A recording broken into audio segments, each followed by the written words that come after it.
2017 marked 30 years of permanent presence of the International Committee of the Red Cross in Afghanistan, consecutive presence.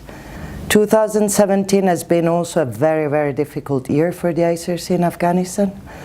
We were very joyful in January when one of our colleagues that was kept hostage in Kunduz was released, and then only a few days later, beginning of February, one team of 8 people traveling to Jaujan for a livestock distribution was attacked, ambushed.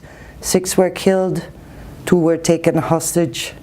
It took us really lots of efforts, day and night, for 7 months to get them back, to get them freed.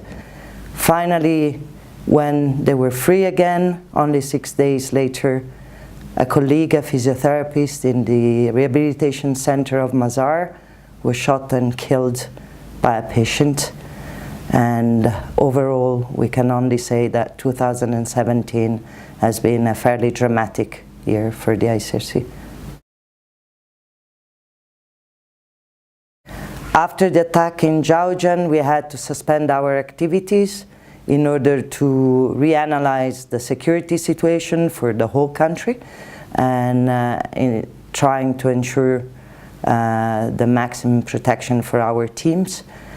And but this suspension didn't last that long. We fairly quickly resumed core activities like the rehabilitation centers or the family visit program for detainees, which cover a large number of beneficiaries across the country.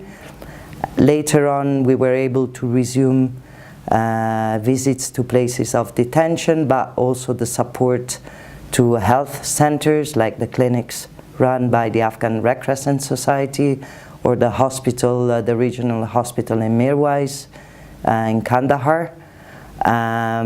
We were certainly able to resume also larger activities, but by also limiting our exposure, especially in rural areas, and limiting ourselves in urban centers.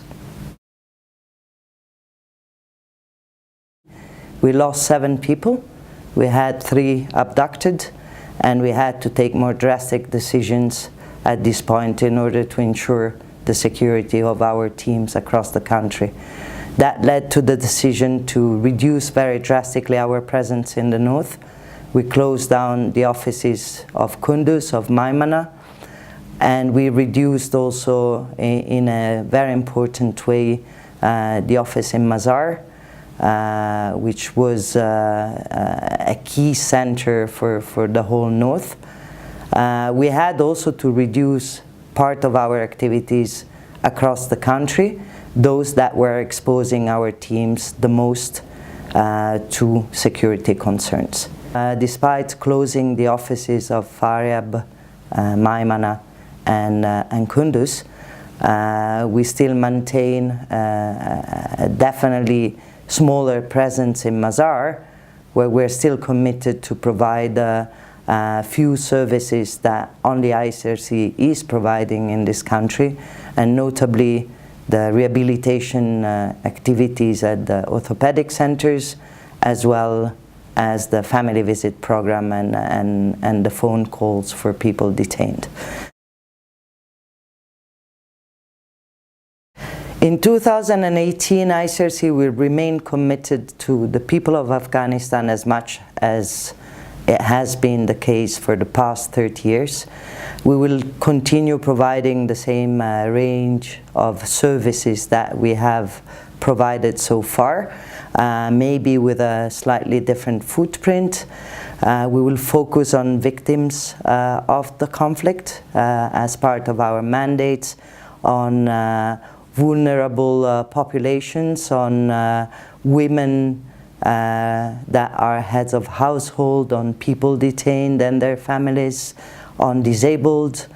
We will continue focusing also in our dialogue with the armed carriers, whether part of the Afghan National Security Forces or in the armed opposition in order to discuss the principles of international humanitarian law and the respect for civilians and for the medical mission, whether it's medical providers or clinics or transport for wounded. We will clearly remain committed to wounded and sick, also by continuing supporting the regional hospital in Kandahar, but also the ARCS clinics. We will remain committed to the support to the Afghan Red Crescent Society, which is our primary counterpart in this country, and that will reach out also to vulnerable populations through our support. The main changes for the ICRC in 2018 are clearly in the north, where our presence will be much reduced, and where we were also looking at feasible options to transfer the responsibility of our rehabilitation activities in Mazar. We need to look at a partner that can guarantee the same level of quality of treatment of the patients that have been under our care for so long. Across the country, the presence will remain the same, will not really change. What will change is our capacity to reach out rural areas because of the exposure to security risks. However, all our services for the beneficiaries in Afghanistan have been also devised around a concept of pulling them towards our structures, our offices, and thus allowing us to have a direct contact with everyone.